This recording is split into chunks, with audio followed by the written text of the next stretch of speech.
الحمد لله نحمده ونستعينه ونستغفره ونؤمن به ونتوكل عليه ونعوذ بالله من شرور أنفسنا ومن سيئات أعمالنا من يهده الله فلا مضل له ومن يضلله فلا هادي له ونشهد أن لا إله إلا الله وحده لا شريك له وهو الذات الذي لا حد له ولا ند له ولا ضد له ولا أحد قبله ولا بعده بل هو الأول والآخر والظاهر والباطن وهو بكل شيء عليم ونشهد أن سيدنا وحبيبنا وحبيب ربنا وطبيبنا وطبيب أرواحنا ومولانا محمدا عبده ورسوله الذي أرسله بالحق بشيرا ونذيرا وداعيا إلى الله بإذنه وسراجا منيرا أما بعد فقد قال الله سبحانه وتعالى في كلامه المجيد وفي فرقانه الحميد أعوذ بالله من الشيطان الرجيم بسم الله الرحمن الرحيم والله الذي لا إله إلا هو عالم الغيب والشهادة هو الرحمن الرحيم والله الذي لا إله إلا هو الملك القدوس السلام المؤمن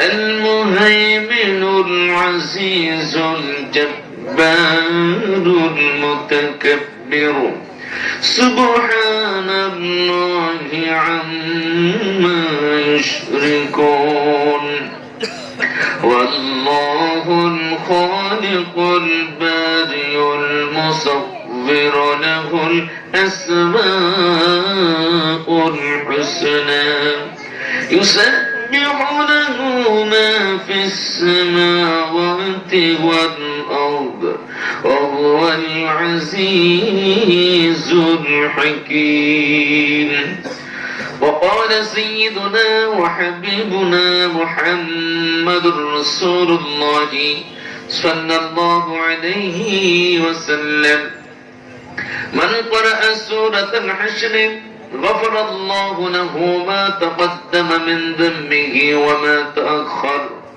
وإن قبضه الله في ذلك اليوم أو في تلك الليلة أدخله الله الجنة أو كما قال رسول الله صلى الله عليه وسلم أو فوق ذلك أو دون ذلك أو قريبا من ذلك أو شبيها بذلك إن الله وملائكته يصلون على النبي يا أيها الذين آمنوا صلوا عليه وسلموا تسليما اللهم صل على مولانا محمد وعلى آل سيدنا مولانا कर दिया संग में मुस्तफा दमदान शहीद, ये शरीयत ये खिलाफत हमको मिलने के लिए। अल्लाहुम्मा सल्ली अला सय्यिदिना मौलाना मुहम्मद व अला आलि सय्यिदिना मौलाना मुहम्मद मुस्तफा सय्यदुल मुरसलीन है, मुहम्मद मुज्तबा खातमुन नबिय्यीन है। अल्लाहुम्मा सल्ली अला मौलाना मुहम्मद व अला आलि सय्यिदिना मौलाना بلغ العلا بكماله كشف الدجى بجماله حسنت جميع خصاله صلوا عليه وآله।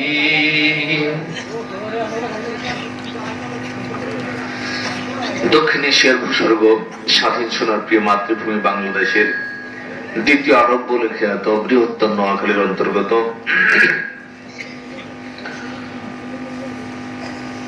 পূর্ব আদর্শ গ্রাম হিলফুল ফুজুর সমাজ এলাকাবাসীর উদ্যোগে অত্র মসজিদ ময়দানে আয়োজিত বার্ষিক ওয়াজ মাহফিলের সম্মানিত প্রধান অতিথি, ঐতিহাসিক মতিউল্লাহ জামে মসজিদের সম্মানিত খতিব, বাংলাদেশ আল কোরআন গবেষণা পরিষদের লক্ষ্মীপুর জেলার সম্মানিত প্রকাশনা সম্পাদক, দক্ষ বিজ্ঞ অভিজ্ঞ প্রাজ্ঞ আলেমে দ্বীন, সুমিষ্টভাষী ওয়াইজ প্রখ্যাত কারি হযরত মাওলানা কারি আব্দুল মান্নান সাহেব মাদাজিল্লুহুল আলিয়া। আল্লাহ তাআলা মেহমানকে দীর্ঘ সুস্থ কল্যাণময় নেখায়াত দান করুন, সকলে বলুন আমিন। সভাপতির আসন অলঙ্কৃত করেছেন নোয়াখালী হাতিয়া নলেরচরের বিশিষ্ট ব্যবসায়ী জনাব মোহাম্মদ সাইফুল ইসলাম সাহেব। সভাপতি সাহেবকে আল্লাহ তাআলা নেখায়াত দান করুন, দীর্ঘ সুস্থ কল্যাণময় হায়াত দান করুন, হায়াতে তৈয়্যিবা নসিব করুন, সকলে বলুন আমিন। আরো জোরে বলেন দেখি আমিন। মাহফিলে আরো আমন্ত্রিত আলেম হিসেবে, আলোচক হিসেবে রয়েছেন পূর্ব আদর্শ গ্রাম বাইতুল আমান জামে মসজিদের সম্মানিত খতিব হযরত মাওলানা আমির হোসেন সাহেব, চরনঙ্গলিয়া ফরিদপুর জামে মসজিদের সম্মানিত খতিব হাফেজ মাওলানা মোহাম্মদ নুরউদ্দিন সাহেব, হযরত উলামায়ে কেরাম, আইম্মায়ে কেরাম, খুতাবে ইজাম, বিভিন্ন জায়গা থেকে ছুটে আসা সর্ববয়সী দিনদার পরহেজগার ইমানদার মুসলমান ভাইয়েরা, বিশেষ করে আমার তরুণ ও যুবক ভাইয়েরা, মাইকের আওয়াজ যত দূর পর্যন্ত যাচ্ছে, ছড়াচ্ছে, তত দূর পর্যন্ত পর্দায় বাসায় অবস্থানরত আমার সম্মানিত শ্রদ্ধেয় আবেদা সালেহা মা এবং বোনেরা, সকলকে জানাচ্ছি সশ্রদ্ধ অভিনন্দন, মোবারক ও সালাম। আসসালামু আলাইকুম ওয়া রাহমাতুল্লাহি ওয়া বারাকাতুহু। সালামের জবাব কি আপনারা দিয়েছেন? সত্যি দিয়েছেন? সবার তরফ থেকে একজন দিলেই তো হয়, ঠিক না? আলহামদুলিল্লাহ বলেন। আমাদেরকে এখানে আসার সুযোগ করে দিলেন কে? আল্লাহর কালামের আলোচনা শোনার তৌফিক দিলেন কে? যে আল্লাহ তাআলা জাগতিক কর্মকাণ্ড থেকে অবসর প্রদান করে এই মহাতে মজলিসে, জান্নাতি মোবারক মজলিসে আসার বসার সুযোগ করে দিলেন। আসুন সেই মনিবের শুকরিয়া জ্ঞাপন করে জোরে সরে বলি আলহামদুলিল্লাহ। নিযুত কোটি বরং তার চেয়ে বেশি শ্রদ্ধা মিশ্রিত দরুদ ও সালাম নিবেদন করছে বিশ্ব মানবতার মুক্তির দিশারি উম্মতের কান্ডারি বিশ্ব সভার সভাপতি মুহাম্মদুর রাসূলুল্লাহ সাল্লাল্লাহু আলাইহি ওয়াসাল্লামের প্রতি পড়ুন সবাই সাল্লাল্লাহু আলাইহি ওয়াসাল্লাম। মাগফিরাতের দোয়া করছি আদম আলাইহিস সালামের পুত্র হাবিল থেকে শুরু করে এই মুহূর্ত পর্যন্ত পৃথিবীর বিভিন্ন স্থানে ঈমান নিয়ে যারা কবরে চলে গেছেন, আল্লাহ তাআলা সকল ঈমানদার নর নারীর কবরকে জান্নাতুল ফিরদাউস টুকরা বানিয়ে দিন, আমিন। প্রিয় সুধী, সম্মানিত উপস্থিতি, আল্লাহর কালামের মাহফিল মুবারক এক মাহফিল, তারাই আসতে পেরেছেন যাদেরকে আল্লাহ তাআলা ভালোবেসেছেন। সুবহানাল্লাহ বলেন। আল্লাহ তাআলা যদি মহব্বত না করতেন পছন্দ না করতেন, যাচাই বাছাই না করতেন, শত চেষ্টা করলেও কোরআনের মাহফিলে আসতে পারতেন না। তাহলে বুঝে গেল আল্লাহ তাআলা আমাদেরকে যাচাই বাছাই করে, পছন্দ করে, মনোনীত করে এই মাহফিলে আসার সুযোগ দিয়েছেন। এজন্য আরেকবার গলা ছেড়ে বলি আলহামদুলিল্লাহ। এই কোরআন কারীম হচ্ছে এমন এক কিতাব, এই কিতাবের সংস্পর্শে যেই আসে সেই আলোকিত হয়, যারাই আসে তারাই আলোকিত হয়। এই কোরআন দিয়ে যদি কোনো ব্যক্তি নিজেকে পরিচালনা করে, ব্যক্তি নিজে আলোকিত হয়। যদি কোনো পরিবার কোরআন কারীম দ্বারা পরিচালিত হয়, গোটা পরিবারটা আলোকিত পরিবারে পরিণত হয়। যদি আল কোরআন দিয়ে একটি সমাজ পরিচালিত হয়, গোটা সমাজ কোরআনের আলোয় আলোকিত হয়। একটি রাষ্ট্র যদি কোরআনের আলো দিয়ে আলোকিত করা যায়, গোটা রাষ্ট্রটা আল্লাহর রহমতের আলোয় আলোকিত হয়ে যাবে। কথা বলা ঠিক কিনা?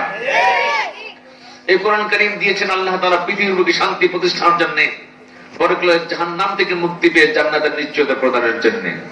অতএব দুনিয়ার বুকে আমরা শান্তি চাই, পরকালে জাহান্নাম থেকে মুক্তি চাই। কথা বলেন ঠিক কিনা? দুনিয়াতে শান্তি চাই কি চাই না? পরকালে আল্লাহর জাহান্নাম থেকে মুক্তি চাই কিনা? দুনিয়াতে যদি স্থায়ী শান্তি পেতে হয়, পরকালে যদি জাহান্নাম থেকে মুক্তি পেতে হয়, আল্লাহর কোরআনের দ্বারস্থ হওয়া ছাড়া আর কোনো উপায় নাই। ভাইরা আমার, এই কোরআন কারীমে সবকিছু রয়েছে, সব রয়েছে। 1986 সালের 10 মে ভারতের ডক্টর শিব শক্তি, যাকে সেখানকার 70 কোটি হিন্দুরা ভগবান উপাধি দিয়েছে, তিনি বিভিন্ন ধর্ম গ্রন্থ নিয়ে রিসার্চ করতে করতে এক পর্যায়ে আল্লাহর কালাম কোরআন কারীম নিয়ে রিসার্চ করা শুরু করে দিলেন। সুবহানাল্লাহ বলুন। কোরআন কারীম নিয়ে, হাদিস শরীফ নিয়ে ইসলাম বিদ্বেষের যে পরিমাণ গবেষণা করে, দুঃখের বিষয় মুসলমানরা সেই পরিমাণ তেলাওয়াত করে না। কথা বলে ঠিক কিনা? দেখেন ওরা কিভাবে গবেষণা করছে। আজ থেকে 1000 বছর পূর্বে প্রিয় নবী মুহাম্মদ সাল্লাল্লাহু আলাইহি ওয়াসাল্লাম তিনি বলেছেন, ইন্না মা বাইনাল মিসরাঈন মিন মাসারি'ল জান্নাহ কামা বাইনা মক্কাহ ওয়া হাজার আও কামা বাইনা মক্কাহ ওয়া বুসরা। সহিহ মুসলিম শরীফ হাদিস নম্বর 368। নবীজি বলেছেন, জান্নাতের দরজাগুলির মাঝে যে দুটি পাল্লা, এই এক একটি পাল্লার আয়তন হচ্ছে মক্কা থেকে হাজার, মক্কা থেকে বুসরা পর্যন্ত বিস্তৃত। সুবহানাল্লাহ বলেন। গত সপ্তাহে, আজকে তো 1 ফেব্রুয়ারি, গত সপ্তাহে শুরুর দিকে স্যাটেলাইট থেকে মার্কিন বিজ্ঞানীরা রাসূল করিম সাল্লাল্লাহু আলাইহি ওয়াসাল্লামের হাদিসটাকে সঠিক অবস্থান কতটুকু তা বোঝার জন্য স্যাটেলাইট থেকে তারা চিত্র গ্রহণ করেছে। ইন্টারন্যাশনাল স্কেল দিয়ে, আন্তর্জাতিক স্কেল দিয়ে উপর থেকে ছবি ক্যাচ করে মক্কার কাবা ঘর থেকে সিরিয়ার বুসরা নগরী আর মক্কা শরীফ থেকে হাজার, উভয়টাকে মেপেছে। মেপে দেখেছে এদিকে 1200 মাইল, ওদিকে 1200 মাইল, 1 ইঞ্চি 1 সেন্টিমিটার ব্যবধান নাই। জোরে বলে সুবহানাল্লাহ। এই যে মসজিদের দরজা এখান থেকে দেখা যায়, এই যে দুটি পাল্লা উভয়টাকে একত্রিত করেন, উভয়টা পাল্লা কিন্তু সমান সমান। কথা বলেন ঠিক কিনা? দুই পাল্লা বলা যে চৌকাঠ, মাঝখানে যে দরজার দুটি পাল্লা, উভয়টি কিন্তু সমান সমান। কথা ঠিক না বেঠিক? তো নবীজি বললেন, জান্নাতে যে দুটি পাল্লা আছে, এর একটা আয়তন মক্কা থেকে সিরিয়ার বুসরা, আর একটা মক্কা থেকে হাজার পর্যন্ত। স্যাটেলাইট থেকে মেপে দেখলো একেবারে আন্তর্জাতিক স্কেল অনুযায়ী বরাবর 1200 মাইল, 1200 মাইল, তার মানে 2400 মাইল হলো জান্নাতের দুইটা দরজার আয়তন। সুবহানাল্লাহ বলেন। জান্নাত কত বড়, আল্লাহু আকবার বলেন। দরজাই যদি হয় 1200 মাইল, কি মনে করেন এখান থেকে কোন পর্যন্ত যাবে? কোন পর্যন্ত যাবে? ঢাকা, ময়মনসিংহ, টাঙ্গাইল, সিরাজগঞ্জ সব পেরিয়ে যাবে। কথা বলেন ঠিক? আর একটা যদি আপনি ধরেন তো একেবারে উত্তরবঙ্গ পেরিয়ে যাবে। জান্নাতের একটা চৌকাঠের মধ্যে দুইটা পাল্লা নিয়ে একটা জান্নাতের দরজা। তাই যদি হয় বাংলাদেশের কক্সবাজার থেকে পঞ্চগড় ঠাকুরগাঁও পর্যন্ত, তাহলে দরজা যদি এত বড় হয়, জান্নাতের রুম কত বড়, জান্নাতের বিশালতা কত বড়। সুবহানাল্লাহ। আর দুহা কারুদিস সামাওয়াতি ওয়াল আরদ। আল্লাহু আকবার বলুন। কোরআন কারীম নিয়ে গবেষণা করছে সকলেই, দুঃখের বিষয় আমরা করছি না, এটা আমাদের জন্য আফসোস। কথা বলে ঠিক নয় কি? কোরআন কারীম নিয়ে গবেষণা করেছে কাতারের বিজ্ঞানী এম.এফ. রহমান। আপনার 2001 সালের সেপ্টেম্বর মাসের 11 তারিখে টুইন টাওয়ার বিল্ডিং যখন ধ্বংস হয়ে গেল, তিনি চিন্তায় পড়ে গেলেন যে সূরা নাহল আল্লাহ জানিয়ে দিয়েছেন ওয়ানাজ্জালনা আলাইকাল কিতাবা তিবয়ানান লিকুল্লি শাই। নবী, আপনার প্রতি যে কিতাব আমি নাযিল করেছি এতে সকল বিষয়ের বিবরণ আছে। তাই তিনি চিন্তায় পড়ে গেলেন। 2001 সনের সেপ্টেম্বর মাসের 11 তারিখে আমেরিকার জুপিটার স্টেটের পাশে এই টুইন টাওয়ার বিল্ডিং ধ্বংস হয়ে গেল। এটা কোরআন থাকার কথা, কোন জায়গায় আছে আমি খুঁজে বের করবো। আল্লাহু আকবার বলেন, আরো জোরে বলেন, গলা ছেড়ে আল্লাহু আকবার। নোয়াখালীর মানুষের আল্লাহু আকবারের ধ্বনি বাংলাদেশের সকল অঞ্চলের চাইতে বেশি হতে হবে, কারণ নোয়াখালীর মানুষ গোটা বাংলাদেশকে এলেম কালাম শিক্ষা দিয়েছে। কথা বলেন ঠিক কিনা? আমরা যদিও নোয়াখালীতে জন্মগ্রহণ করিনি, কিন্তু নোয়াখালীতে লেখাপড়া করেছি, আলহামদুলিল্লাহ বলেন। প্রিয় ভাইরা, প্রিয় বন্ধুরা, কোরআন কারীমের তাফসীর তিন স্টাইলে হয়: তাফসীর বিল রাওয়া, তাফসীর বিল দিরায়া, তাফসীর বিল ইশারা। কয় ধাপ? কয় ধাপ? কোরআন কারীমের তাফসীর কোরআন দিয়ে করা, কোরআন কারীমের তাফসীর হাদিস শরীফ দিয়ে করা। কোরআন কারীমের তাফসীর সাহাবায়ে কেরাম কিভাবে করেছেন, আরববাসীরা আরবি শব্দের ব্যাখ্যা কিভাবে করেছে সেভাবে করা। আরেকটি হচ্ছে কোরআন কারীমের ইশারা, ইঙ্গিত কোন দিকে সেভাবে করা। তো এই তৃতীয় নম্বরে ধাপটি গভীর জ্ঞান অধিকারী একজন মানুষকে আল্লাহ তাআলা ইলমে লাদুন্নির মতো দান করে থাকেন। যারা বলেন সুবহানাল্লাহ। কাতারের বিখ্যাত বিজ্ঞানী Islamic scholar doctor MF. Rahman, তিনি কোরআন কারীম পড়তে লাগলেন। হঠাৎ করে সূরা তাওবার 109 এবং 110 নম্বর আয়াতে তার চোখ আটকে গেল। সুবহানাল্লাহ বলেন। তিনি দেখলেন কোরআন কারীম 109 এবং 110 নম্বর আয়াতে পৌঁছার পর্যন্ত, শুরু থেকে পর্যন্ত মোট শব্দ সংখ্যা দাঁড়িয়েছে 2001টা। কয়টা? 2001টা। এবার তিনি চিন্তা করলেন সেপ্টেম্বর মাসে ঘটনা ঘটেছে।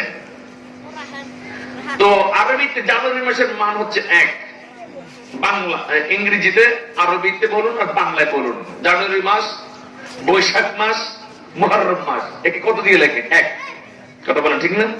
ফেব্রুয়ারিকে বুঝে কত দিয়ে? 2, March 3, April 4, May, June, July, September, August, September. August হলো 8, সেপ্টেম্বর হলো 9। এই বুঝে গেছেন আপনারা? টেস্ট করলাম, আপনারা কথা বলছেন না। আগস্টের মান কত? 8। সেপ্টেম্বরের মান কত? 9। এখন কোরআন কারীমের মোট সূরা সংখ্যা হচ্ছে 114টি। 9 নম্বর সূরার নাম সূরা তাওবা, যেখানে আল্লাহ তাআলা বিল্ডিং ধ্বংসের কথা বলেছেন। এটা হচ্ছে 9 নম্বর সূরা। এটা ইঙ্গিত করে যে নবম মাসে ঘটনাটা ঘটবে। জোরে বলুন সুবহানাল্লাহ। এবার আসলে ঘটনাটা ঘটেছিল সেপ্টেম্বর মাসের 11 তারিখে। কোরআন কারীমের মোট পারা আছে 11টা। কয়টা? 11টা। এই যেখানে আল্লাহ তাআলা বিল্ডিং ধ্বংসের কথা আলোচনা করেছেন, সেটা যেখানে স্থান পেয়েছে ওটা পারা নম্বর হলো 11। এটা ইঙ্গিত করে 11 তারিখে ঘটনা ঘটবে। সুবহানাল্লাহ বলেন। এইবার আসেন, বিল্ডিং একটা ছিল 109 তলা, আরেকটা ছিল 110 তলা। আল্লাহ তাআলা সূরা তাওবার যেখানে এই বিল্ডিং ধ্বংসের কথা বলেছেন, একটি আয়াতের ক্রমিক নম্বর 109, আরেকটি আয়াতের ক্রমিক নম্বর 110। জোরে বলেন সুবহানাল্লাহ। 2001 সন সেপ্টেম্বর মাস 11 তারিখ, 109 তলা বিল্ডিং, 110 তলা বিল্ডিং মিলে গেল। এবার আছেন, যে রাস্তার পাশে ছিল টুইন টাওয়ার বিল্ডিংটা, রাস্তাটার নাম ছিল জুপিটার। কি ছিল? কথা বলেন, কি ছিল?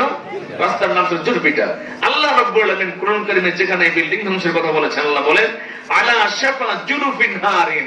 এটা ছিল জুরুফিন হারের প্রান্তে। যারা বলেন সুবহানাল্লাহ। এরপরে কি হলো? পানহারা বিহি ফি নার জাহান্নাম, তার অগ্নিগর্ভে বিলীন হয়ে গেছে। টুইন টাওয়ার বিল্ডিং এ যখন আক্রমণ করা হলো, ছবিতে ভিডিওতে দেখা গিয়েছে টোটাল বিল্ডিংটা গলে গলে মাটিতে একেবারে মিশে গিয়েছে, একেবারে আগুনে বিলীন হয়ে গিয়েছে। এখন এই কাজ করলো কারা? আমেরিকার এত উন্নত গোয়েন্দা সংস্থা আজ পর্যন্ত সঠিক রিপোর্ট দিতে পারেনি, বরং ব্যর্থ হয়েছে। কারা করেছে? কারণ তারা ওসামা বিন লাদেনকে দায়ী করেছে। তিনি বলেছিলেন এই কাজ আমি করিনি, তবে যারা করছে তাদেরকে ধন্যবাদ জানাই। কথা কি বুঝতে পেরেছেন? এখন উনি করেন নাই, তা তিনি বলেই দিলেন। আসেন দ্বিতীয় ধাপ। এখন গোয়েন্দা সংস্থার লোকেরা বলছে সেদিন 4,500 ইহুদি কর্মীর একজন কর্মী টুইন টাওয়ার বিল্ডিং এ কাজ করতে চাইনি। ওরা গেল না কেন ওই দিন? ওরা কি তাহলে আগে থেকে জানতো যে বিল্ডিং আক্রমণ হবে? তাহলে এই কাজ কি ইহুদিরা করলো নাকি অন্য কেউ করলো? এখন মুসলমানরা করেছে না ইহুদিরা করেছে? ওসামা বিন লাদেন করেছে নাকি অন্য কেউ করেছে? নিজেরা এখনো পর্যন্ত সঠিক রিপোর্ট দিতে পারে নাই, নিশ্চিত রিপোর্ট। আল্লাহ তাআলা কোরআনে বলেন, আল্লাহু লা ইয়াহদিল কওমাজ জালিমিন, আল্লাহ জালিমদেরকে সঠিক পথ দেখাবেন না, সঠিক তথ্য তারা বের করতে পারবে না। আল্লাহু আকবার বলেন। 2001 সনে টুইন টাওয়ার বিল্ডিং ধ্বংস হলো, 610 খ্রিস্টাব্দে নবীদের উপর কোরআন কারীম নাযিল হলো। কথা বুঝেন আমার? কথা বুঝেন আমার? তাহলে 1500 বছর পূর্বে আল্লাহ তাআলা টুইন টাওয়ার বিল্ডিং ধ্বংসের কথা ইঙ্গিত দিয়ে রেখেছেন। জোরে জোরে বলেন সুবহানাল্লাহ। 2001 সালে ঘটবে তার ইঙ্গিত পাওয়া যায়, সেপ্টেম্বর মাসে ঘটবে তাও ইঙ্গিত পাওয়া যায়, 11 তারিখে ঘটবে তাও ইঙ্গিত পাওয়া যায়, যে বিল্ডিং যদি ধ্বংস হবে 109 বা 110টা তাও ইঙ্গিত পাওয়া যায়, যে রাস্তার প্রান্তরে বিল্ডিং জুরফিনহাট ও জুরফিটার এটাও ইঙ্গিত পাওয়া যায়। তাহলে বোঝা গেল আল্লাহর কোরআন এক অলৌকিক গ্রন্থ। কথা বলেন ঠিক কিনা? আর বলেন ঠিক কিনা? ইন্ডিয়ান ডক্টর শিব শক্তি, যিনি কম্পারেটিভ রিলিজিয়ন, তুলনামূলক ধর্মতত্ত্ব নিয়ে গবেষণা করতে করতে এক পর্যায়ে কোরআন কারীম নিয়ে গবেষণা শুরু করলেন। এক রাতে কোরআন কারীম বুকে নিয়ে শুয়ে আছেন, স্বপ্নে দেখলেন মুহাম্মদ ইসলাম, তিনি কোরআন কারীম দেখিয়ে বলছেন, শিব শক্তি আর দেরি কেন, এটাই তো চূড়ান্ত কিতাব, আল্লাহর পক্ষ থেকে পৃথিবীবাসীর জন্য দেওয়া শ্রেষ্ঠ নিয়ামত, দেরি না করে বিশ্বাস করে ঈমান আনে মুসলমান হয়ে যাও। স্বপ্ন দেখলেন, ঘুম ভেঙে গেল। ওনার স্ত্রী ওনাকে ভোপাল থেকে ফোন করলেন, উনি একটি প্রতিষ্ঠানের অধ্যাপিকা ছিলেন। ফোন করে বললেন, স্বামী স্বপ্নে আমি এরকম দেখলাম। তারপর উনি যা দেখেছেন স্ত্রীও তাই দেখেছে। কিছুক্ষণ পরে মেয়ে ফোন করলো, ইউনিভার্সিটির একজন ছাত্রী ছিল, যে বাবা আমি স্বপ্নে এরকম দেখেছি। বাবা দেখলেন, নিজে যখন দেখেছেন মেয়েও তাই দেখেছে। কথাবার্তা সবকিছু হলো। পরবর্তীতে একটা নির্দিষ্ট সময় নিয়ে বাপ, মেয়ে আর ওই লোকটার স্ত্রী তিনজন গিয়ে একযোগে এক মসজিদে গিয়ে কালেমা পড়ে মুসলমান হয়ে যায়। সাংবাদিকরা অনেকে প্রশ্ন করলো, ভারতের 70 কোটি হিন্দুরা আপনাকে ভগবানের আসন দিয়েছে আর আপনি তা ছেড়ে দিয়ে মুসলমান হলেন। তিনি বলেন, আমি এমন এক স্বর্গীয় সুধা পেয়েছি, যেটা হলো আল্লাহর কালাম কোরআন কারীম। এই কোরআন কারীম আমি গবেষণা করে দেখেছি, সব ধর্মীয় গ্রন্থে পরিবর্তন আছে, এলোমেলো আছে, কিন্তু কোরআন কারীমের মধ্যে কোন রকম সন্দেহ, সংশয়, ত্রুটি, বিচ্যুতি কিছুই নেই।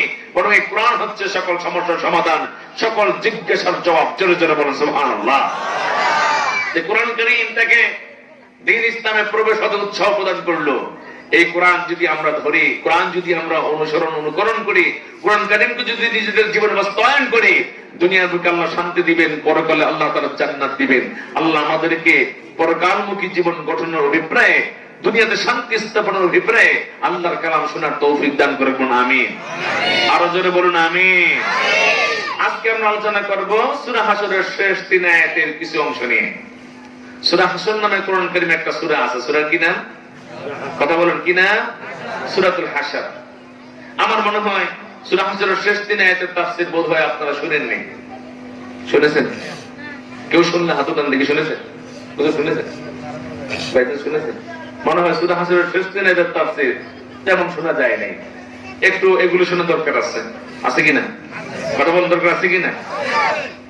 সূরা হাশরের শেষ 3 আয়াত এবং সূরা হাশরটা এতটা গুরুত্বপূর্ণ, 3 রুকু সংবলিত 24 আয়াত বিশিষ্ট সূরা হাশর নাযিল হয়েছে মদিনায়। কোথায় নাযিল হয়েছে? নবীজির হিজরতের পরে যত সূরা অবতীর্ণ সবগুলি মাদানী সূরা বলে বিবেচিত। পবিত্র কোরআনে 86টা সূরা মাক্কি, 28টা সূরা মাদানী, কিংবা 92টা সূরা মাক্কি, 22টা সূরা মাদানী। তো মদিনায় অবতীর্ণ 24 আয়াত বিশিষ্ট 3 রুকু সংবলিত মদিনায় অবতীর্ণ এই সূরা হাশর থেকে শেষ দিকে 3টা আয়াত নিয়ে আমরা আলোচনা করার চেষ্টা করব। আল্লাহ তাআলা তৌফিক দান করুন। ওমা তৌফিকি ইল্লা বিল্লাহ, সুবহানাকা লা ইলমা লানা ইল্লা মা আল্লামতানা ইন্নাকা আনতাল আলিমুল হাকীম। প্রিয় ভাইরা পড়ুন। আউযু বিল্লাহি মিনাশ শাইতানির রাজীম। বিসমিল্লাহির রাহমানির রহিম। ওয়াল্লাহুল্লাযী লা ইলাহা ইল্লা হু আলিমুল গায়বি ওয়াশ শাহাদাতি হুয়ার রাহমানুর রহিম।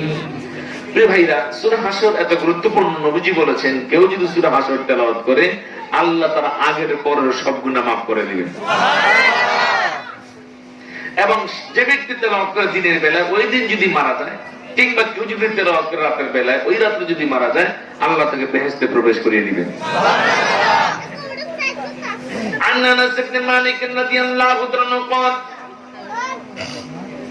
قال رسول الله صلى الله عليه وسلم আনাস বিন মালিক রাদিয়াল্লাহু তাআলা থেকে বর্ণনা, তিনি বলেন নবীজি বলেছেন, মান কারা সূরাতুল হাশর গফরাল্লাহু লাহু মা তাকদ্দামা মিন যামবিহি ওয়া মা তাআখার। নবীজি বলেন, কেউ যদি সূরা হাশর তেলাওয়াত করে আল্লাহ তার আগের পরের সব গুনাহগুলি maaf করে দিবেন। ওয়া ইন মাতা ফি যালিকাল ইয়াওমি আও ফি তিলকাল লাইলা আদখালাহুল্লাহুল জান্নাহ। নবীজি বলেন, দিনে কিংবা রাতে কেউ যদি সূরা হাশর তেলাওয়াত করে ওই দিনে কিংবা ওই রাতে যদি কেউ মারা যায়, তাহলে আল্লাহ রাব্বুল আলামিন তাকে জান্নাতে প্রবেশ করিয়ে দিবেন। যারা বলেন সুবহানাল্লাহ।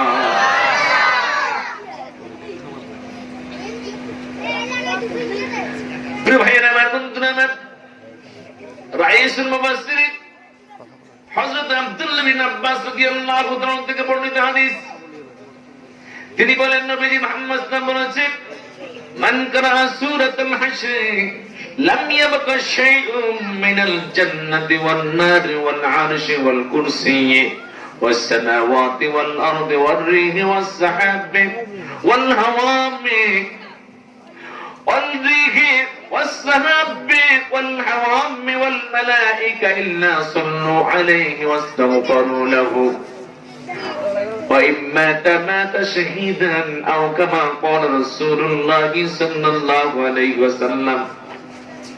নবীজি বলেন, কেউ যদি সূরা হাশর যদি পড়ে ওই লোকটা জান্নাত আল্লাহ জাহান্নাম আরশ কুরসি মেঘমালা বাতাস সব প্রাণীকুল এমনকি ফেরেশতারা পর্যন্ত রহমতের দোয়া করে আর বলে, আল্লাহ আপনি আপনার এই সূরা হাশর তেলাওয়াত করে জীবনের গুনাহগুলি maaf করে দেন। নবীজি বলেন, যে ব্যক্তি সূরা হাশর তেলাওয়াত করবে যদি মারা যায়, মাতা শাহীদান, লোকটা যদি মারা যায় আল্লাহ তাকে শহীদ হিসেবে কবুল মঞ্জুর করে নেবেন। যারা বলেন সুবহানাল্লাহ। এবার আসেন সূরা হাশরের শেষ তিন আয়াতের কথা। প্রিয় নবীজি মুহাম্মদ সাল্লাল্লাহু আলাইহি ওয়াসাল্লাম বলেন, মান কারা খাওয়াতিম সূরাতুল হাশর, কেউ যদি সূরা হাশরের শেষ দিকের আয়াতগুলি তেলাওয়াত করে তাহলে আল্লাহ করবেন কি? নবীজি বলেন, ফাইন কাবাদাহুল্লাহু আদখালাহুল্লাহুল জান্নাহ, আল্লাহ যদি তার রূহটাকে কবজ করে নেন তাকে আল্লাহ বেহেশতে প্রবেশ করিয়ে দিবেন। প্রিয় ভাইয়েরা আমার, বন্ধুরা আমার, জামে তিরমিজির হাদিস, হযরত মাআকিল ইবনে ইয়াসার রাদিয়াল্লাহু তাআলা থেকে বর্ণনা, 2922 নং হাদিস। মাআকিল ইবনে ইয়াসার রাদিয়াল্লাহু তাআলা বর্ণনা, তিনি বলেন, প্রিয় নবীজি মুহাম্মদ সাল্লাল্লাহু আলাইহি ওয়াসাল্লাম বলেছেন, মান ক্বালা হিনা ইউসবিহু আউযু বিল্লাহিস সামিউল আলীম মিনাশ শাইতানির রাজীম সালাত মাররাতিন ثم قرأ ثلاث آيات من سورة الحشر। আল্লাহর নবী বলেন, কেউ যদি সকাল বেলায় 3 বার পড়ে আউযু বিল্লাহিস সামিউল আলীম মিনাশ শাইতানির রাজীম, এরপর যদি সূরা হাশরের শেষ দিকে 3টে আয়াত তেলাওয়াত করে, ওয়াক্কালাল্লাহু লাহু ৭০,০০০ মালাইকা, আল্লাহ রাব্বুল আলামিন ওই তেলাওয়াতের জন্য ৭০,০০০ ফেরেশতা নিযুক্ত করে দিবেন। যেই ৭০,০০০ ফেরেশতার জন্য সন্ধ্যা পর্যন্ত ক্ষমা প্রার্থনা করতে থাকবে। সুবহানাল্লাহ বলেন। আর যদি কেউ সন্ধ্যাবেলা তেলাওয়াত করে সকাল পর্যন্ত আল্লাহ তাআলা ৭০,০০০ ফেরেশতা নিযুক্ত করে দিবেন। আর নবীজি বলেন, ওই দিন যদি লোকটি মারা যায় আল্লাহ তাকে শহীদ হিসেবে কবুল মঞ্জুর করে নেবে। প্রিয় ভাইয়েরা আমার, বন্ধুরা আমার, সাইয়্যিদুনা আবু হুরায়রা রাদিয়াল্লাহু তাআলা একদিন নবীজিকে ডেকে ডেকে বললেন, কি বলেছেন তিনি? হাদিসে এসেছে, তিনি বলেন, সাআলতু খলিলি আবুল কাসিম মুহাম্মদুর রাসূলুল্লাহ, আমি আমার বন্ধু আবুল কাসিম মুহাম্মদুর রাসূলুল্লাহ সাল্লাল্লাহু আলাইহি ওয়াসাল্লামের প্রশ্ন করলাম, আনিল ইসমিল আযম, হুজুর ইসমে আযম কি আপনি আমাকে শিখিয়ে দেন। সুবহানাল্লাহ বলেন। ইসমে আযম কি? কথা বলেন। ইসমে আযম বলেন। ইসমে আযম এমন একটা জিনিস, এটা যদি কারো আয়াত থাকে, ওই ইসমে আযম তার পাঠ করে যা বলবে আল্লাহ তাই বাস্তবায়ন করে দিবে। আর জোরে বলেন দেখি সুবহানাল্লাহ। সুলাইমান আলাইহিস সালামের নাম তো শুনেছেন? শুনেছেন? বাড়ি কোথায় ছিল? নোয়াখালী। কোথায় ছিল বলেন তো? ফিলিস্তিন। যেটা কোথায় ছিল? কথাও তো বলে না। কোথায় ছিল? ফিলিস্তিন। সুলাইমান আলাইহিস সালাম সারা পৃথিবী বাদশাহী করেছেন। সুবহানাল্লাহ বলেন। ওনার বিশাল বড় এক সিংহাসন ছিল। উনি শূন্যে উঠতেন জাহাজে চড়ে, বিনা ইঞ্জিনে। সুবহানাল্লাহ বলেন। একদিন উপরের দিকে তাকিয়ে দেখেন ওনার এই উড়োজাহাজের উপরে পাখিরা ডানায় ডানা মেলে ছায়া তথা উপরে ছাদের ব্যবস্থা করত। একদিন তাকিয়ে দেখেন হুদহুদ পাখি নেই। তিনি বললেন, মালি আল্লাহ হুদহুদা, ঘটনা কি? হুদহুদকে দেখতে পাচ্ছি না কেন? গেল কোথায় এটা? কিছুক্ষণ পর হুদহুদ পাখি এলো, সংবাদ নিয়ে এলো যে আমি সাবা রাজ্য থেকে নিশ্চিত এক সংবাদ নিয়ে আসছি। ওই জায়গায় একজন রানী আছে এবং সেখানকার লোকজন সবাই সূর্যকে সিজদা দেয়। কাকে সিজদা দেয়? কথা বল, কাকে? আচ্ছা বলেন দেখি, আল্লাহ ছাড়া আর কাউকে কি সিজদা দেওয়া যাবে? কথা বলেন, যাবে?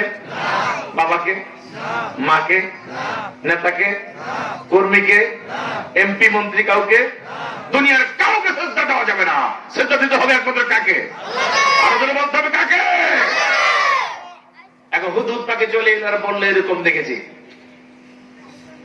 সুলাইমান ইসলাম তিনি চিঠি লিখলেন, ইন্নাহু মিন সুলাইমান ওয়া ইন্নাহু বিসমিল্লাহির রহমানির রহিম আল্লাহ তাআলু আলাইয়া ওয়া আতুনি মুসলিমিন।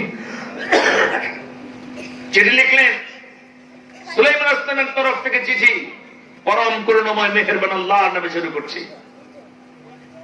বাড়াবাড়ি করিও না, মুসলমান হয়ে চলে আসো, সারেন্ডার করে চলে আসো। সুবহানাল্লাহ বলেন। এখন প্রশ্ন,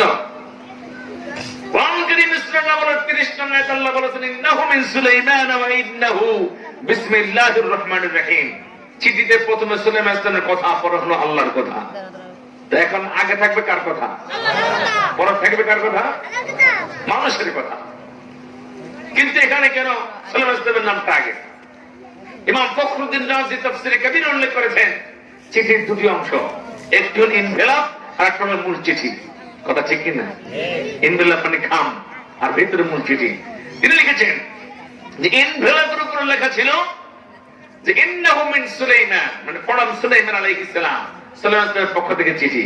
আর ভিতরে যে মূল চিঠিটা ছিল, ওই চিঠির সূচনাটা ছিল বিসমিল্লাহির রহমানির রহিম দিয়ে। জোরে বলেন সুবহানাল্লাহ। এই চিঠি যখন তিনি হুদহুদ পাখির মাধ্যমে পাঠালেন, হুদহুদ গিয়ে সুলাইমান আলাইহিস সালামের তরফ থেকে চিঠি ইয়েমেনের সাবা রাজ্যের রানী বিলকিসের কাছে যখন প্রেরণ করলো, রানী বিলকিস তখন রশিতে টান দিয়েছে। রশি, রশি চিনেন তো? দড়ি। আপনাদের ভাষায় কি বলে? আপনারা কিছু নোয়াখালী ভাষা আমি পারি। গরুর বাছুরের আপনারা বলেন গরুর টিয়া। কথা ঠিক নেই? পা আছে না পা, এটা আপনারা বলুন ভই। কথা ঠিক? আর তরকারি ভাত রান্না করে উপরে যে ঢাকনাটা, এটাকে আপনারা বলেন বুন্ডা। মিলছে? মিলছে? তাহলে বোঝা গেল কিছু কিছু আমাদের জানা আছে। আচ্ছা যাই হোক, রশি, দড়ি, এটা তো আপনারা বলেন। এখন রানী বিলকিস রশিতে টান দিল। লঞ্চে দেখবেন সারেং, সেখানে তার সামনে একটা রশি থাকে। টান দিলে ইঞ্জিন রুমে টন টন টন টন করে ঘন্টা বাজে। বুঝে কয়টা ঘন্টা সামনে যেতে হবে, কয়টা ঘন্টা পেছনে যেতে হবে, কয়টা ঘন্টা কি করতে হবে না করতে হবে, জোরে নাচতে সব বুঝে। কথা বলেন ঠিক কিনা? রানী বিলকিস রশিতে টান দিল, বাংলা ঘন্টা টন টন টন টন করে বেজে উঠলো। মন্ত্রীরা, সৈন্য সামন্ত যারা যেখানে ছিল সব দৌড়ে চলে গেল। বলল রানী বিলকিস বোধহয় বিপদে পড়ছে। মন্ত্রীরা সব জায়গায় বসে গেল। রানী বিলকিস ওই চিঠি কার তরফ থেকে আসছে? সুলাইমান আলাইহিস সালামের তরফ থেকে। কার তরফ থেকে? চিঠিটা দিয়ে বললেন, এই চিঠি এক বাদশার তরফ থেকে আসছে। এখন বাদশা হয় দুই ধরনের। বাদশা কয় ধরনের? রাষ্ট্রপ্রধানটা কয় ধরনের হয়? দুই ধরনের। এক ধরনের হয় স্বৈরাচার, আরেক ধরনের হয় আদর্শবান। এখন এই যে চিঠিটা আমার কাছে আসলো, উনি স্বৈরাচার টাইপের নাকি আদর্শবান, এটা আমাকে একটু দেখতে হবে। কথা কি বুঝুন সবাই? আরো ধরুন, কথা কি বুঝেন? মন্ত্রীদেরকে তিনি বললেন, ইন্নাল মুলুকা ইযা দাখালু ক্বরিয়াতান আফসাদুহা ওয়া জাআলু আইজ্জাতা আহলিহা আযিল্লা। বাচ্চাদের স্বৈরাচার টাইপের হয়, দুটো জঘন্য কাজ করি। নাম্বার 1, যারা স্বৈরাচার টাইপের বাচ্চা হয়, প্রধানমন্ত্রী হয়, প্রেসিডেন্ট হয়, রাজা হয়, বাচ্চা হয়, এরা যদি কোন রাজ্যের কোন দেশের ক্ষমতা পায়, এরা সন্ত্রাসী কর্মকাণ্ড চায়, তারা সৃষ্টি করে, ভয় সৃষ্টি করে। মানুষ ভয়ের চোটে অধিকারের কথা বলতে পারে না, অধিকারের কথা লিখতে পারে না, অধিকারের ভাষা প্রতিবাদের মাধ্যমে উপস্থাপন করতে পারে না, ভীত সন্ত্রস্ত হয়ে যায়। আর নাম্বার 2, যদি সরকার স্বৈরাচার হয়ে যায়, তাহলে জাআলু আইজ্জাতা আহলিহা আযিল্লা, সমাজের সম্মানিত মানুষগুলিকে লাঞ্ছিত অপমানিত করে ছাড়ে। স্বৈরাচার হলে কাজ করে কয়টা? 2টা। 1 নম্বর সন্ত্রাসী কর্মকাণ্ড করবে, 2 নম্বরের সম্মানিত মানুষগুলিকে লাঞ্ছিত করে ছাড়বে। রানী এই কথা বলে বুঝালেন, যদি ওই বাচ্চা এই টাইপের হয়, তাহলে আমাদের এই রাজ্যের মধ্যে শান্তি শৃঙ্খলা থাকবে না, লুটপাট চালিয়ে সন্ত্রাসী কর্মকাণ্ড করে সব শেষ করে দিবে। আর মন্ত্রী সহকারে আমরা যারা আপার ক্লাসের লোক আছি, আমাদেরকে বেইজ্জতি করে ছাড়বে। কথা কি বুঝতে পেরেছেন? আর যদি উনি দুনিয়াদার না হয়ে, স্বৈরাচার না হয়ে যদি আদর্শবান হন, তাহলে কথা হচ্ছে আমাদের আদর্শের চাইতে যদি তার আদর্শ মজবুত হয়, তার আদর্শ মেনে নিতে অসুবিধা কোথায়?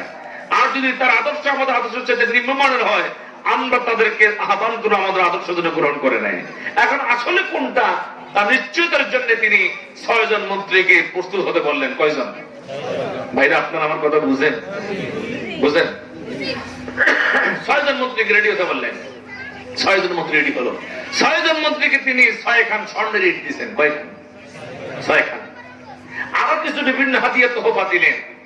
6 জন মন্ত্রী 6 খান স্বর্ণের ইট নিয়ে রানীকে বললেন, আমাদের করতে হবে কি, যে আপনারা যাবেন বাচ্চার কাছে, গিয়ে দেখবেন এই স্বর্ণের ইটগুলি ফিতা এনে দৈর্ঘ্য, প্রস্থ, উচ্চতা, চওড়া, ওজন মাপে কিনা, বারবার ধরে ধরে দেখে কিনা। যদি দেখেন বারবার শুধু খালি স্বর্ণের ইট উল্টে পাল্টে দেখে ওজন দেখে কি করে সেই করে, তাহলে বুঝবেন উনি দুনিয়াদার। কি দার? স্বৈরাচার টাইপের, দুনিয়াদার টাইপের। আর যদি দেখেন এগুলির প্রতি কোনো খেয়াল নেই, উনি এক আদর্শের কথা বলতেছেন, তাহলে খেয়াল করবেন ওনার আদর্শটা আমাদের আদর্শের চেয়ে উন্নত কি না। কথা কি বুঝেছেন? 6 জন মন্ত্রী 6 খান স্বর্ণের ইট আরো বিভিন্ন হাতিয়ার তোহফা নিয়ে রওনা দিয়েছে ফিলিস্তিনের দিকে।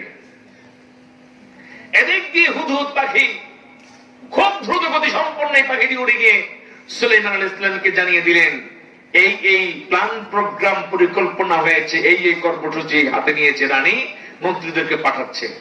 তিনি জিনদেরকে অর্ডার দিলেন, জিনেরা তোমাদের একটা গ্রুপ খুব দ্রুত ওই মন্ত্রীরা যে বস্তায় করে স্বর্ণের ইট নিয়ে আসতে, বাতাসে মিশে গিয়ে ভেতরে ঢুকে স্বর্ণের ইটের দৈর্ঘ্য, প্রস্থ, চওড়া, ওজন সব মেপে আনবা। আর আমার কাছে স্তূপকৃত যে স্বর্ণ আছে, এগুলি গলায় খুব দ্রুত ডাইসে করে করে স্বর্ণের ইট তৈরি করে ফেলবা। সুবহানাল্লাহ বলেন।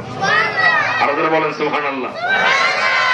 জিনেরা খুব দ্রুত কাজ করতে পারঙ্গম, জানেন আপনারা? একবারে এক লোক একটা সারাক পেয়েছে, দিছে ঘষা দিছে, জিন একটা দাঁড়িয়ে গেছে। বললেন, জি হুকুম জাহাবানা, কি করতে হবে বলেন, তবে সাবধান, কাজ যদি দিতে না পারেন তাহলে আপনার ঘাড় মটকে রক্ত খেয়ে ফেলাবো। কথা বুঝেন? কথা বুঝেন কি বলছি? যার আগে ঘষা দিছে, জিন বের হয়েছে, বললাম আমাকে কাজ দিতে হবে, কাজ যদি দিতে না পারেন তাহলে আপনার ঘাড় মটকে রক্ত পান করে ফেলবো, মানে আপনাকে মেরে ফেলবো। এখন জিনেরে বলতেছে, আমার বাড়ির দরজার 2টা পুকুর আছে, পেছনে 2টা পুকুর আছে, পানিগুলি শেষ দর, মাছ ধরবো। কতক্ষণ পরে একদিন আসিয়ে বলতেছে, সামনের পেছনের সব পুকুর শেষ দিয়েছি, যাই মাছ ধরেন। এরপরে কি কাজ? এখন উনি তো চিন্তা পড়ে গেলেন, কিন্তু সামনের বিশাল বড় পুকুর, পেছনের বিশাল বড় পুকুর শেষ দিয়ে বলে, এখন বলে আবার কি কাজ? বলতেছে, আমার 20 কানি ক্ষেত আছে, লাঙ্গল দিয়ে ভালো করে চষে তারপরে আসো। এখন জিন গেছে লাঙ্গল দিয়ে জমিন চষতে, এদিক দিয়ে দেখে পুকুর পুরা একেবারে পানি নাই, কিছুই নাই, মাছ থই থই। চিন্তা করে ওখান থেকে আসবে, আবার কাজ চাইবে, করি কি? আবার চলে এলো জিন, বললো আপনার 20 কানি ক্ষেত সব চষে দিয়েছি, এবার বলেন কি কাজ করতে হবে? বললেন আচ্ছা আমার বাড়ির পেছনে বিশাল যে বাগান আছে, বাগানে সব গাছগুলি কাটিয়ে শেষ করে ফেলো, এই গাছও বিক্রি করার প্রয়োজন হয়েছে। এখন চিন্তা করছে গাছ কাটা শেষে না কাজ দিব কি। এইবার মানুষ কিন্তু বিপদে পড়লে হুজুরদের কাছে যায়, কথা ঠিক কিনা? আরো জোরে বলেন ঠিক কিনা? অসুস্থ হইলে প্রথমে নোয়াখালীতে যায়, কুড়িলে যায়, এখানে যায় সেখানে যায়, এরপরে ঢাকা যায়, এরপরে সিএমসিতে যায়, সিঙ্গাপুর যায়, এখানে যায় ওখানে যায়। যখন দেখে তাম দুনিয়া চিকিৎসা শেষ কাজ হয় না, হুজুর একটু পানি পড়াতেন। বহু ডাক্তার দেখেছি, বহু ওষুধ খাইছি, কোন কাজ হয় না, কথা বলেন ঠিক কিনা? এখন এক হুজুরের কাছে আসে বলতে, হুজুর বসা দিলেই দেওয়া মাত্র আসলো, কাজ দিলাম, পুকুর সেচ দিয়েছে, জমিন চষে দিয়েছে, গাছ এখন মনে হয় একটু করে শেষ করে ফেলবে, আবার যদি আসে কাজের জন্য কি করতাম, আমার তার কোনো কাজ নেই। হুজুর বললেন বাড়িতে কুকুর আছে, কুকুর কুকুর চিনলাম তো না, কুত্তা, বললে হ্যাঁ আছে, আবার যদি আসে বলবা কুত্তার লেজ সোজা করতে।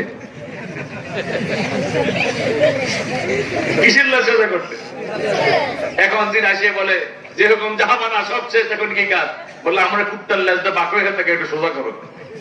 এখন কুত্তার লেজ বাঁকা তো টানে সোজা হয়, আবার ছেড়ে দিলে যেই কথা বলে যেই সেই, দিন সকাল থেকে সন্ধ্যা পর্যন্ত চেষ্টা করলো, যেই সেই, সারা রাত চেষ্টা করলো, যেই সেই, এক সপ্তাহ কেটে গেল, যেই সেই, পরে আমার মাফ করে দেন, আর জিন্দিগিতে কোনোদিন আমি আর আসবো না, পারবো না। এই যে জিনিস হলো এগুলো আর আসলো না। আপনাদেরকে বুঝানোর উদ্দেশ্য, মুহূর্তের মধ্যে পুকুর সেচে দিয়েছে, মুহূর্তের মধ্যে ক্ষেত চাপে দিয়েছে, মুহূর্তের মধ্যে কাজ কেটে দিয়েছে। জিন কাজ দ্রুত করতে পারে না আস্তে করে? দ্রুত করে, কথা বলেন ঠিক কিনা? এখন জিন্দের কয়টা দিলেন, স্বর্ণের স্তূপ রয়েছে, এটা দিয়ে স্বর্ণের ইট বানাও। বাসরা চলে এসে দৈর্ঘ্য প্রস্থ উচ্চতা ওজন সব মেপে বাস স্বর্ণের ইট তৈরি করলো। সালাউদ্দিন নির্দেশ দিলেন আমার সিংহাসন থেকে যত দূর নজর যাবে দৃষ্টিসীমা টোটাল রাস্তাটা স্বর্ণের ইট দিয়ে সোলিং করে দাও। এবার এই যে আপনাদের এখানে থানাঘাট থেকে এদিকে আসতে মাটির ইট দিয়া রাস্তা সোলিং করা, কথা বলেন ঠিক কিনা? আসলে ইসলাম তিনি বললেন স্বর্ণের ইট দিয়ে রাস্তা সোলিং করবা, নিচে সোলিং করে। এখন 6 জন মন্ত্রী আসিয়া যখন ফিলিস্তিনে যখন পৌঁছলেন, এই স্বর্ণের ইটের রাস্তা যখন উঠলেন, তারা বলল আশ্চর্য কারবার, এই দেশের বাচ্চাকে পরীক্ষা নিরীক্ষা করার জন্য 6 খান স্বর্ণের ইট আনছি, আর আমরা দেখতে পাচ্ছি এই দেশের রাস্তাঘাট সব তৈরি স্বর্ণের ইট দিয়া, গরু চলে, ছাগল চলে, মানুষ চলে, সব চলে। তাহলে আমাদের রানী এতদিন পর্যন্ত কি বাহাদুরি, খালি উন্নয়ন উন্নয়ন উন্নয়ন উন্নয়নে সাবারাজ্য ভরে দিয়েছে, এই দেশের তুলনায় রানীর তো কোনো ভ্যালুই নেই। কথা বুঝতে পারলে? কারণ ব্যাংক যদি একটা কুয়ায় থাকে, তখন কুয়ারে মনে করে মহাসাগর, কথা বলেন ঠিক কিনা? ওই ব্যাঙের কুয়া থেকে একটু ছোটখাটো একটা নদীতে ছেড়ে দেন, ও মনে করবে যে আগে তো আমি ভুলের ভিতরে ছিলাম, কথা বলেন ঠিক কিনা? ওই ব্যাঙের এবার নদী থেকে নিয়ে সাধারণ সাগরে ছেড়ে দেন, ও মনে করবে যে আমি তো আগে বড় ভুলেছিলাম। এবার সাগর থেকে নিয়ে প্রশান্ত মহাসাগরে ছেড়ে দেন, এবার ব্যাংক বুঝতে আগে তো ভুল বুঝেছিলাম। সাবার রাজ্যের রানী বিলকিস 6 খান স্বর্ণের ইট আছে, এই মাথার পুরোতে থাকা যায় না, দেশ উন্নয়নে ভাইসা গেছে। মন্ত্রীরা বলল এই দেশের তুলনায় আমাদের দেশে তো কিচ্ছুই নেই। সুবহানাল্লাহ কইবেন না? এবার মন্ত্রীরা বলল 6 খান ইট নিয়ে বাচ্চারা পরীক্ষা করবো, গরু ছাগল চলবে স্বর্ণের ইটের রাস্তা দিয়া। সুলাইমান আলাইহিস সালাম করলেন কি, সিংহাসনের সামনে যেখানে নজর পড়ে এক জায়গা থেকে বললেন 6 খান স্বর্ণের ইট উঠাইয়া পাশে এক জায়গায় ফালাইয়া দিবা। এখন মন্ত্রীরা আস্তে আস্তে যখন এই জায়গা আসতে আসে দেখে সামনে কয়খান ইট নেই, কথা বলেন কয়খান নাই, নিজেদের সঙ্গে আছে কয়খানা। এখন বুড়া মন্ত্রী বলতেছে, ও আমার সঙ্গী সাথীরা মানুষ যাওয়ার পালা, যদি সামনে যাই পাবলিক আসতেছে বলবে ইট চোর আমরা কিছু, কারণ এখানে ইট নেই কয়খান, আর আমাদের সঙ্গে আছে কয়খান। আজ যদি আমাদের গুলি রাই খেয়ে যায়, বাচ্চার কাছে কি নিয়ে যাবো? বাকিরে বললো যে দেশের সরকারের রাস্তা হইলো স্বর্ণের ইটের, এই ইট নিয়ে গেলে মানুষ যুদ্ধ আমাদের এমনি থাকবে না, অতএব এখানে রাই খেয়ে দেন। 6 খান ইট নিয়ে দেখে যখন দিয়েছে, তারা আশ্চর্য হলো, দৈর্ঘ্য প্রস্থ ওজন অন্যগুলোর সঙ্গে সমান সমান, একটু বেশ কম নেই, সমান সমান মিলে গেছে। যারা বলে সুবহানাল্লাহ। আমাদের দেশেও তো রাস্তাঘাটে ইট আছে, আছে না? কথা বলেন আছে কিনা? কিছু কিছু লোক আছে রাতের বেলা জামাতে এসে নামাজ পড়ে, সুবহানাল্লাহ আলহামদুলিল্লাহ তাসবিহ পড়তে পড়তে যায়, রাস্তার কিনারে বসে, রাস্তার কিনারে বসে, বসে বিসমিল্লাহ দিয়ে রাস্তার ইট একটা উঠায়, কি উঠায়? ইট একটা উঠায়। কারণ বুড়ি মসজিদে আসার সময় বলছিল আমাদের ঘরের চৌকিটার 3টার তলে ইট আছে, 1টার তলে দিছে কাঠ দিছিলাম, ওই ফাঁকায় কাঠটা খাইয়া ফেলেছে, দেখুন তো একটা ইট কোথাও পাওয়া যায় কিনা। তো বুড়া চিন্তা করে মনে আছে, এক রাস্তা কিনারে বিসমিল্লাহ বলে ইট একটা উঠিয়ে বাড়িতে নিয়েছে, নিয়ে খাটার তলে দিয়া উপর দিয়ে চাপ দিয়ে দেখে ঠিক আছে কিনা, দেখে না ঠিক আছে, লড়ে চড়ো না, বসে আলহামদুলিল্লাহ। কই একটা পান বানিয়ে দাও, কি বানিয়ে দাও? আচ্ছা, কোন দিকে জামাতে নামাজ পড়লো, বিসমিল্লাহ বলে ইট তুললো, নিজের না সরকারি আইনি, আবার চোখের তুলে দিয়ে আলহামদুলিল্লাহ। কি আমি যে কথাটা বললাম, এই কথাটা একটু বিবেকে মিলান, আশেপাশে আছে কিনা? আছে কিনা? যদি তাই না হয় তো রাস্তার কিনারার এই ইটগুলি যায় কোথায়? গরুর ঘরে, বাসের তলায়, চৌকির তলায়, খাটের তলায়, ঘরের সামনে সিঁড়িতে, ঘরের পেছনে, পুকুরের ঘরে। কথা বলেন ঠিক কিনা? সাবধান, ওই একটা ইট আপনার জন্য নেওয়া যায় হবে না, হারাম হবে। জন্য একটা ইট আপনার না, একটা 18 কোটি জনগণের ইট। কথা বলেন ঠিক কিনা? এবার বুঝে থাকলে বলেন দেখি, একটা ইট যদি নিয়ে কেউ চৌকুর তলে দিলে হারাম হয়, যার শত শত হাজার হাজার লাখো লাখ ইট কলমের কানে দিয়া খেয়ে ফেলায়, ওদের অবস্থা হবে এটা কি? কথা বলেন ঠিক কিনা? ওইটা হারাম না হালাল? একখান ইট নিয়ে যদি চৌকির তলে দিলে হারাম হয়, হাজার হাজার লক্ষ লক্ষ কোটি কোটি টাকার ইট যারা কলমের খোঁজা গায়েব করে ফেলে, ওদের থেকে হালাল হবে নাকি? আল্লাহ বুঝার তৌফিক দান করবো না, আমিন। আরো জোরে বলেন আমিন। এত হচ্ছেন কেউ? প্রিয় ভাইরা, এবার 6 জন মন্ত্রী বাদশার কাছে গেছে, কথাবার্তা বলার পরে বুঝতে পারছে উনি আদর্শমান। এইবার তারা ফিরে এসে রানীকে বলল, রানী আপনি ভুলের স্বর্গে বসবাস করতেছেন, ওই রাজ্যের তুলনায় আপনি একেবারে নিচে পড়ে আছেন, আপনি তলা নিচে পড়ে আছেন। বলে তাই নাকি? বললেন হ্যাঁ। তো তারপরে নিজের চোখে একটু দেখে গেছি। যখন নিজে দেখার জন্য রওনা দিয়েছে, রানী এসে স্বর্ণের রাস্তায় উঠে গেছে। সুলাইমান ইসলাম টের পাইলেন, বললেন আমার সঙ্গী সাথে যারা আছো, রানী বিলকিসের একটা সিংহাসন আছে, ওই সিংহাসনটা কে এখানে হাজির করতে পারবা? জিনদের মধ্যে থেকে একজন ছিল ইফরিত, ক্বালা ইফরিতুম মিনাল জিন। জিনদের মধ্যে থেকে ইফরিত নামক জিন বলল, আপনি দাঁড়াতে যে সময় লাগে আপনার স্থান থেকে, আমি এই সময়ের মাঝখানে ওই সিংহাসন হাজির করতে পারবো। জোরে বলেন সুবহানাল্লাহ। তিনি বললেন এত সময় দেওয়া যাবে না, ওদের কল্যাণে দেখা যাচ্ছে। একজন বলল চোখের পলকে নিয়ে আসতে পারবো। সুবহানাল্লাহ বলেন। সুবহানাল্লাহ বললেন করো। চোখের পলক মারতে না মারতে দেখে ওনার পাশে রানী বিলকিসের সিংহাসনটা হাজির। জোরে বলেন সুবহানাল্লাহ। তিনি তখন জিজ্ঞেস করেছেন, তুমি এত দূরের সিংহাসন এত দ্রুত কিভাবে আনলে? তিনি বললেন আমি ইসমে আজম জানি। জোরে বলেন সুবহানাল্লাহ। ইলমুল কিতাব এর অনেকগুলি ব্যাখ্যার মধ্যে একটা, এটাও একটা ব্যাখ্যা, আমি ইসমে আজম জানি। জোরে জোরে বলেন না সুবহানাল্লাহ। প্রিয় বন্ধুগণ আমার, ভাইয়েরা আমার, এই ঘটনা বলে বোঝানোর উদ্দেশ্য, রাইসুল মুহাদ্দিসিন আবু হুরায়রা রাদিয়াল্লাহু তাআলা নবীজিকে বললেন, ইয়া রাসূলুল্লাহি আখবিরনি আনিল ইসমিন আযম। হুজুর আপনি আমাকে ইসমে আযম সম্পর্কে অবহিত করুন। রাসূল করিম সাল্লাল্লাহু আলাইহি ওয়াসাল্লাম বললেন, ইয়া আবা হুরায়রা ইকরা আখিরা সূরাতুল হাশর। ও আবু হুরায়রা তুমি সূরা হাশরের শেষ আয়াতগুলো তেলাওয়াত করো।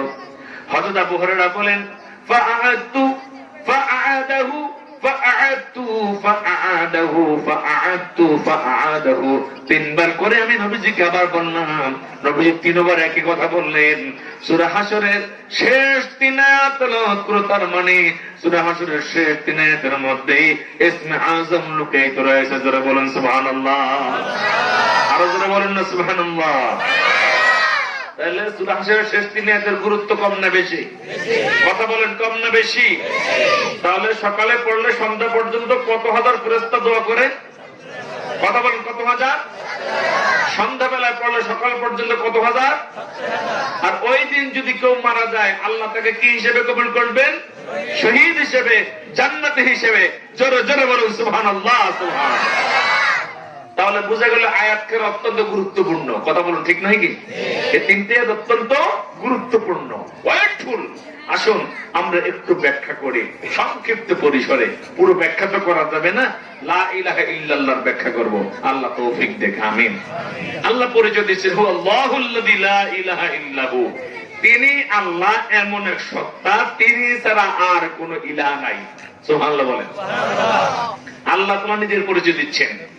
আয়াত সূরা বাকারার 255 নং আয়াত, আয়াতুল কুরসিতে, সূরা হাশরের শেষ দিকে 22, 23 ও 24 নং আয়াতে, এবং সূরা ইখলাসে কুল হুয়াল্লাহ সূরাতে, এই তিন জায়গায় আল্লাহ তাআলা নিজের পরিচয় একটানা একাধারে বিবৃত করেছেন। জোরে বলেন সুবহানাল্লাহ। এখানে আল্লাহ তাআলা নিজের পরিচয় দিতেছেন হু আল্লাহ, তিনি সে আল্লাহ, আল্লাযী, যিনি, লা ইলাহা ইল্লাহু, তিনি ছাড়া আর কোন ইলাহ নাই। জোরে বলেন সুবহানাল্লাহ।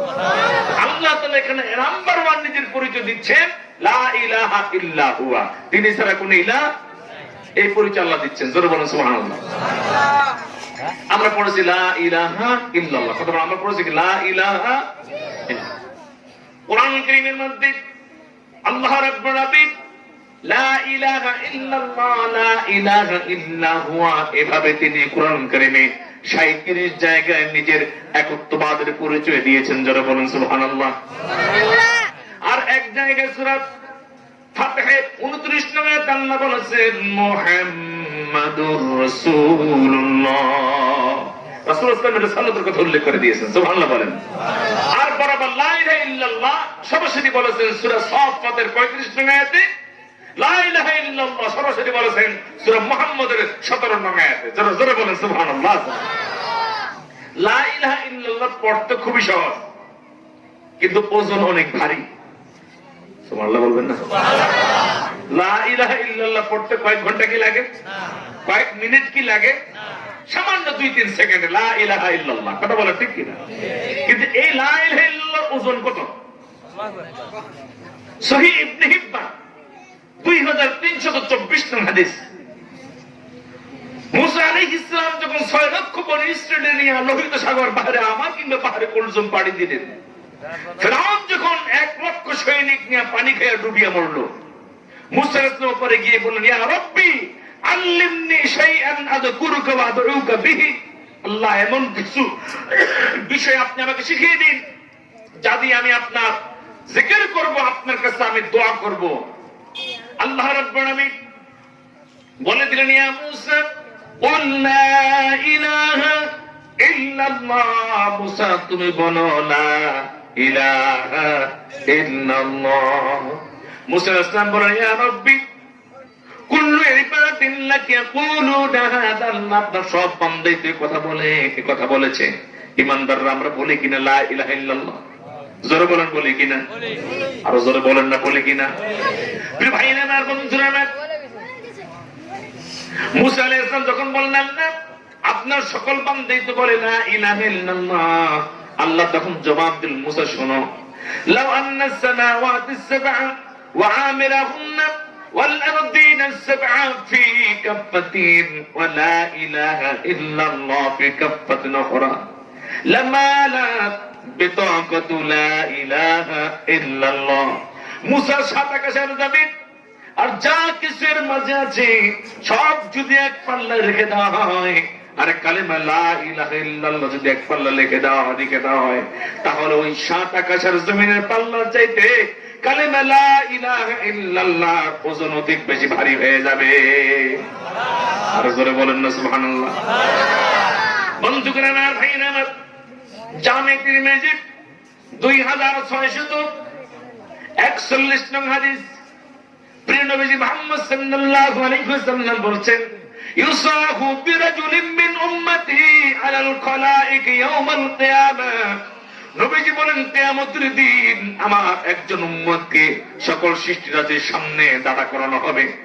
ডেকে ডেকে বলা হবে, আল্লাহ ডেকে ডেকে বলবে ও আমার বান্দা, এই যে দিকে দেখো লাকাত সাআতুম ওয়া তাসউনা সিজিল্লান, তোমার 99টা দপ্তর রয়েছে, এখানে সবগুলি গুনাহে ভরা, পাপে ভরা। আতুনকিরু মিন হাযা শাইআন, তুমি কি এখান থেকে কোন একটা অংশকে অস্বীকার করো নাকি? গোলাম বলবে আল্লাহ অস্বীকার করি না, অস্বীকার করার কোন উপায় নাই। আল্লাহ রাব্বুল আলামিন বলবেন ফাহাল্লাকা মিন উযরি, কোন ওজোর আপত্তি তোমার আছে কি? বলবে আল্লাহ কোন ওজোর আপত্তি নাই, কথা বলার কোন সুযোগ নাই। আল্লাহ রাব্বুল আলামিন ডেকে ডেকে বলবেন লা যুলমাল ইয়াওম, আজকের এই দিনে কোনো জুলুম নাই। দুনিয়ার বুকে বিচার আচার করতে গেলে জুলুম হয়, জুলুম হয় কিনা? আরো জোরে বলেন হয় কিনা? মেম্বার বলেন, চেয়ারম্যান বলেন, এমপি বলেন, মন্ত্রী বলেন, জুডিশিয়াল ম্যাজিস্ট্রেট কোর্ট বলেন, যে কোনো ম্যাজিস্ট্রেট কোর্ট বলেন, হাইকোর্ট বলেন, সুপ্রিম কোর্ট বলেন, চাপে হোক, এমনি হোক, তেমনি হোক, কখনো নির্দোষী মানুষ দোষী হয়, দোষী মানুষ নির্দোষী হয়ে যায়। কথা ঠিক না বেঠিক? নিরপরাধী অপরাধী হয়, অপরাধী নিরপরাধী হয়ে যায়। বিভিন্ন কারণে, সাক্ষীর কারণে হোক, চাপের কারণে হোক, হয়ে যায়। কিন্তু কিয়ামতের দিন আল্লাহ রাব্বুল আলামিন এবং বিচারক হবেন, আল্লাহ ডেকে ডেকে বলবেন লা যুলমাল ইয়াওম, আজকের এই দিনে কোনো জুলুম নাই। ও বান্দারে শোনো, ইনদানা লাকা হাসানাতুন, তোমার একটা নেকি আমার কাছে জমা আছে। বল আল্লাহ রাব্বুল আলামিন যখন কথা বলবেন, বান্দা ডেকে ডেকে বলবে আল্লাহ কি দেখি আমার আছে, কারণ আমার জানা মতে আমি জীবনে কোনোদিন নেক কাজ করি নাই। আল্লাহ বলবেন তুমি বলেছিলে আশহাদু আল্লা ইলাহা ইল্লাল্লাহু ওয়া আশহাদু আন্না মুহাম্মাদান আবদুহু ওয়া রাসূলুহু, কালেমে শাহাদাত উচ্চারণ করেছিলে, এই নেকি আমার কাছে জমা আছে। যারা বলেন সুবহানাল্লাহ। ডেকে ডেকে লোকটি বললেন আল্লাহ 99টি বিশাল গুনাহের দত্ত, চোখের দৃষ্টি সীমা ইলা মাদ্দিল বাসারি, চোখের দৃষ্টি সীমা পর্যন্ত গুনাহ গুনাহ। আয় আল্লাহ তাআলা, তাহলে 99টা গুনাহ যেখানে একটা নেকি, সেখানে কি ফায়দা দিবে? আল্লাহ রাব্বুল আলামিন যখন কথা বলুন, আল্লাহ রাব্বুল আলামিনের সামনে আল্লাহর গোলাম যখন কথা বলবে, তখন আল্লাহ রাব্বুল আলামিন বলবেন ও আমার ফেরেশতারা, ওর 99টা গুনাহ গুনাহের পাল্লায় দাও, আর ওর কালেমা শাহাদাতের এটা নেকির পাল্লায় দাও। আল্লাহ রাসূল সাল্লাল্লাহু আলাইহি ওয়াসাল্লাম বলেন ফাতাশাতিস সিজিল্লাত ওয়া মালাতিল বিতাকা ফীহি লা ইলাহা ইল্লাল্লাহ। নবীজি বলেন 99টি গুনাহের দপ্তর শূন্যে তুলবে, হাওয়ায় তুলবে, আর যে পাল্লায় কালেমা শাহাদাত আছে ওই পাল্লাটা ভারী হয়ে যাবে। আল্লাহ বলেন না সুবহানাল্লাহ। তো প্রিয় ভাইয়েরা আমার, বন্ধুরা আমার, আমরা অতি ভাগ্যবান। দাঁত থাকতে মানুষ যেমন দাঁতের মর্যাদা বুঝে না, দাঁত গেলে বুঝে। মুরব্বীরা বলেন ঠিক কিনা? চোখ থাকতে চোখের মর্ম মানুষ বুঝে না, কিন্তু চোখ যখন চলে যাবে, রেটিনায় শুকিয়ে যাবে, চশমা দিল কাজ হয় না, তখন বুঝে চোখের মর্যাদা। কথা ঠিক না বেঠিক? ঠিক তেমনি ঈমান নামক দৌলত আমাদের আছে, আমরা মর্ম বুঝি না। কিয়ামতের দিন কাফের, বেঈমান, নাস্তিক, মুরতাদরা বুঝবে। ওই দিন আফসোস করে বলবে দেখো এই লোকটার জীবনে কোনো নেক নাই, কিন্তু একটা পুঁজি আছে, ঈমানের দৌলত আছে, পড়েছিল লা ইলাহা ইল্লাল্লাহ, এই দৌলতটা তার ছিল। জোরে জোরে বলেন সুবহানাল্লাহ। অসুবিধা হচ্ছে আপনাদের? প্রিয় ভাই আমার, বন্ধুরা আমার, সূরা হাশরের শেষ দিনে আল্লাহ নিজের পরিচয় দিয়েছেন, আল্লাহুল্লাযী লা ইলাহা ইল্লা হু। আল্লাহ পরিচয় দিয়েছেন তিনি আল্লাহ, তিনি উনি, যিনি ছাড়া আর কোনো ইলাহা নাই। এবার আছেন লা ইলাহা ইল্লা হু, তিনি ছাড়া কোনো ইলাহা নাই। ইলাহ মানে কি? আমরা আজীবন শিখেছি লা ইলাহা ইল্লাল্লাহ, তথা আল্লাহ ছাড়া কোনো মাবুদ নাই। কথা ঠিক না বেটি? আরো বলেন ঠিক কিনা? হ্যাঁ, এটা অন্যতম একটি ব্যাখ্যা, জামে মানে একটি ব্যাখ্যা ইলাহের, কিন্তু আরো ব্যাখ্যা আছে, আরো ব্যাখ্যা।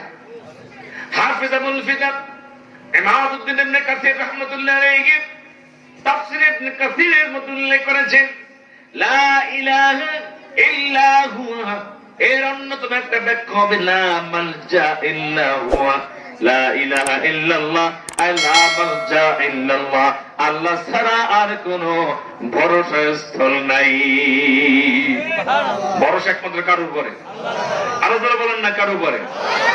এখন তো মানুষের ভরসা উল্টে পাল্টা হয়ে গেছে। রাস্তায় চললে ভরসা প্রাইভেট কারে, রাস্তায় চললে ভরসা সিএনজিতে, রাস্তায় চললে ভরসা ট্রাকে, বাসে, নদীপথে চললে ভরসা সাবমেরিনে, জাহাজে, লঞ্চে, নৌকায়, ট্রলারে, উপরে চললে বিমানে, উড়োজাহাজে, হেলিকপ্টারে। কথা বলেন না, জলের স্থলে, অন্তরিক্ষে বাস, মিনি বাস, নৌকা, লঞ্চ, ট্রলার, জাহাজ, উড়োজাহাজ, বিমান, হেলিকপ্টার ভরসা নয়।